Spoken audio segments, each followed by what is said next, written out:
Hello and welcome to Gardening at 58 North. In this video I'd like to give you guys an update on my Penjing Bonsai here, and I'll also be doing a little bit of pruning on it. So if any of you have seen the previous videos, what's happened recently is it was really affected badly by drought. It died right back, lost all its leaves. I thought it might die, and in the last couple of months it's put on quite a lot of growth and it's recovered from that. So because of this, it looks a bit odd. It seems to have a lot of growth coming out in certain areas. Other areas the branches have died right off, and there's been a bit of an issue with that, so now I'm going to have to prune it to try and encourage new branching. You see, for example, there's a little dead branch here. There's a couple of old dead branches down the bottom, which is a shame because I really need some more branches to come off this main trunk. So in this, I'll be giving it a good hard prune, trying to encourage it to put out new growth. I've been letting the ones at the end grow because I want to thicken up the stem quite a bit. I think that's got a good bit of taper now, and it's thick enough, but the problem is if I leave these grow too much, it's going to be thick all the way up, and the bottom will be just almost as thick as the top section. So I need to reduce the vigour on this and try and get some more branching further down in the plant. So this section here, I'm just going to cut it back to the last bud. I'll use my scissors because my secateur is a bit blunt for this, and this growth is very soft, so scissors should be able to do the trick. So I'll cut that back hard. This section as well, I'm going to cut that back to the last bud because that's far too big, and in fact there should be a few buds further down here, so I'm going to cut it really hard back because I want this to branch nicely. So that's that bit cut, and then this section, I don't want to cut this as hard because I still like to be quite a bit of vigour in this branch, so I'm just going to cut it back. But as I say, not as hard as I'm cutting back the top section. I'm also going to cut any of this dead material off. Unfortunately, these two side branches are also dead, so they'll have to be taken out. And then this one I'll probably cut back like so.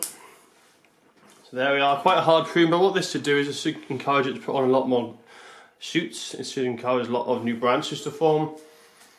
So there'll be definitely quite a few new shoots from around the top area where I've cut the shoots off, and also from this area.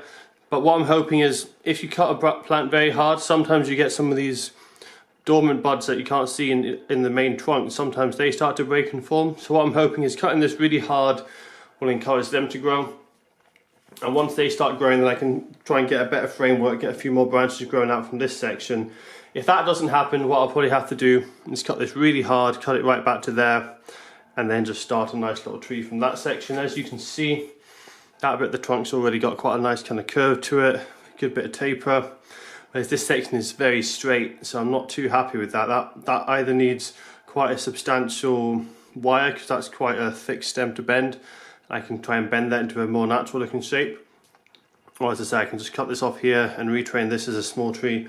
I'm not too sure yet what I'm going to do, but the main thing I wanted with this was to look like an ancient tree coming over a rock with roots. And I wanted it coming over a small lake, so I'm going to have to reinstate the lake at some point. There's a little plastic container in here, but it seems to have a leak in the bottom, or a hole or something, so it doesn't hold the water at the moment. So I need to retrain it over there. I also need to help with these roots a bit because a lot of them died off when it was drought stressed, and I've got some very thick roots at the back, so I'm going to have to prune these to weaken them, which will encourage the roots at the front to thicken up more. But I won't be able to do that until it started to grow again. If I cut it now, that will reduce most of its vigour, because when you cut it hard, it takes a lot of the energy out of the roots to grow all the new shoots. So if I was to cut the roots as well, I'd get a lot of small leaves and I wouldn't get a huge amount of new shoots forming. It's a good thing to prune the roots if you want to keep it quite small. You can prune the top half and the bottom half at the same time. But as I wanted to produce a lot of new shoots and really encourage some strong growth, then I'll need to leave off the roots for now. But that'll probably be the next video.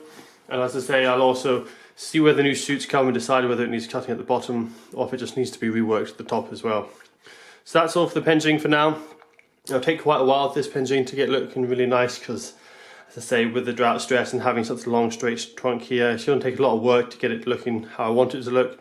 So it'll probably be several years, this video series, but eventually hopefully I'll get there and it'll look like a nice ancient tree growing over a rock with kind of mountains in the background, a little lake, and maybe a couple of small houses and things like that.